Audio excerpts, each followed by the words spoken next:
Welcome to XR Advance, Research Roadmap for Extended Reality. I'm Stephen Gilbert. I'm Grace Nashlinas. We're here to tell you about a webinar series sponsored by the National Science Foundation to look at extended reality.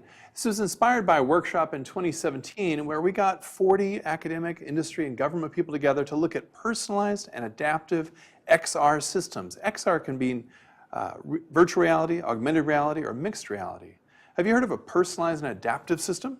I think I do. I'm going to play it safe and assume that you're talking about the kind of idea that in the future we want to develop a software that adapts to each person. For example, if there's a trainee director, we'll call her Jessie, how when she's training people, she wants to be able to change it for each person.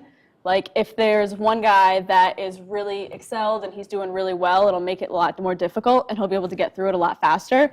Whereas if there's another person that is struggling and they're not doing so well, it'll kind of slow down and give them a pace that's a lot easier for them to handle. That's right, and that's the sort of system we hope to be able to build in the future, but it's actually hard to do something like that right now. There are adaptive systems, but adapting to exactly how you're doing, how you're feeling, that's difficult, and that's where we're aiming. So in this workshop, we developed 8 different areas of research that need focus, need investment to look at. The first one's called user-centric hierarchical benchmarks. So with this, are you kind of trying to give it a standard, whereas if it's not high enough, it doesn't pass, or are you just trying to rate the levels of where it's at? Great question. I think it's all of that. I think it's the issue that if I'm going to go shopping for cars or printers or most standardized things, I can look up online and say, well, what's got the best gas mileage or the best cost per printing page? But there's no way to look up. If you create a virtual environment and I create a virtual environment, which one's better? And is there a threshold at which I know that nobody's going to get sick if they use it? So how do we set up those benchmarks? That's this area of research. Okay, that makes a lot of sense. Number 2, optimizing the human-machine interface. This is about creating a natural way to interact with these virtual objects. We're used to using a mouse for our mouse cursor on a 2D screen and a keyboard. But if I want to hold up a virtual cup of coffee and not clear how it's going to feel in my hand to hold something virtual, we have to figure that stuff out. Okay, so with this, are you kind of trying to give it, like, for example, when you set up something and asks you what language you speak, rather than that, would it say, like, how technologically advanced are you? Are you a beginner? Are you moderate? Are you expert? Is it that kind of thing? That's right. It might cater to your expertise. It might even detect that expertise automatically. And a big part of this also is universal design. So there are interfaces for people who are blind or deaf and that adapts to them. And I would love to have guidelines to develop virtual and augmented reality, this extended reality environments that will maximize the number of users who can use it. Okay, that sounds really useful, actually. Number 3, identifying user states and traits. So if I'm going to adapt to you, I need to know about you. And so how are we going to track whether users are feeling bored or excited? And maybe they, how they're feeling now, that's their state. And then their traits are how they tend to be. Maybe some people navigate using landmarks, other people navigate using north, south, east, west. If I know that about you, or maybe I know if you're an introvert or extrovert, I can adapt to that. How are they going to go about avoiding the whole privacy issue with people? Privacy is a big question with this one. There are already people who struggle with that trade-off of privacy. I might have a smartwatch or a Fitbit that's going to track my heart rate, but is it going to record that data just for me, or is it going to send it up to a company that's going to monitor me somehow? This is an ever-changing struggle to do this trade-off, and that's part of this area too. Let's look at number 4. All right, I want to track your mental state and how you're feeling, but I need to track your physical state.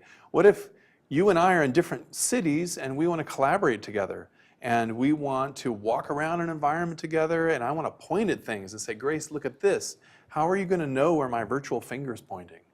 How are the systems going to align our bodies and make sure that we can track each other's eyes? Eyes are really important. If a big supervisor who's important comes in and looks at something, everybody says, oh, what's she looking at, right? How do you go about doing this in an effective way without having it be something that's really bulky or being really aware that they're wearing a full bodysuit that tracks every movement? That's a great question. I have seen some systems where you put a tracker on each ankle, each wrist, and your head, maybe a hip, and just with those 6 units, you could actually know a lot about what your body's doing. If they were as big as a hairpin, something small like that might not be so problematic. But we can do a lot with cameras, like the Microsoft Kinect would track your body roughly. So that's an area of research. That's why it's one of these gaps. Okay. Number 5, dynamic content generation. This is a relatively abstract one. This is a little bit like, well, I figured out my interface maybe, and I figured out how to measure what you're doing, but how do I give you content that automatically adapts? So maybe I want to train you in a hospital setting, but do I have to spend all day long saying, well, what if Grace does this? What if Grace does that? What if Grace does X, Y, and Z? And I have to come up with all the different things that my different characters and the furniture in my virtual hospital are going to do. That would be terribly painful. So I need new kinds of software to let me author systems like that. So with this would kind of tie back to the scenario we talked about at the very beginning about Jesse. But how does this really fully differ from the interface aspect of it? That's a good question. The interface is how I'm going to interact with the virtual objects, the augmented reality objects, how I select them, how I maybe edit them. But the content is more like the storyline behind the experience, or if I'm trying to train you on something, what happens in that story? And are we indoors? Are we outdoors? And can I be an author of that story and not have to write thousands of rules about if Grace does this, if Grace does that? So this would be something that was constantly dynamic, whereas interface would kind of be something that it makes it easier, but it's not constantly flipping back and forth? That's right. Hopefully Okay. the interface will become more standard and everybody's used to it. Yeah. All right, number 6, cyber sickness. So some people are very sensitive to cyber sickness. People differ on these 3 variables. They can be different levels of sensitive to it. They can adapt to it differently. For example, a lot of people who've played a lot of video games can adapt to virtual environments more easily without getting sick. And then there's the decay rate, is the technical term for how fast you get better. Sadly, there are some people who, if they feel cyber sick from a virtual environment, it might take them hours to get better. And that could be problematic if they say need to get in their car and drive somewhere. So how do I design virtual environments to not make people sick? And how do I adapt to your level of sensitivity? I don't know how many other people suffer from this, but I know me, for example, when I'm on my laptop all day or I'm on my phone, I start to get headaches. And that's the biggest thing for me. How would this go about kind of helping that? So there might be an adaptive system that would help that. Part of the getting headaches is you're staring at the same distance in front of you all the time.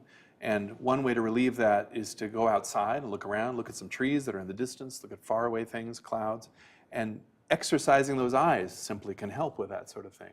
Okay. Well, if I had a really good virtual environment that was adaptive to you, maybe I could get you to exercise your eyes and look in the, quote, distance virtually. Okay, so to avoid taking a break completely. Right. Could be interesting. We'll have to figure it out.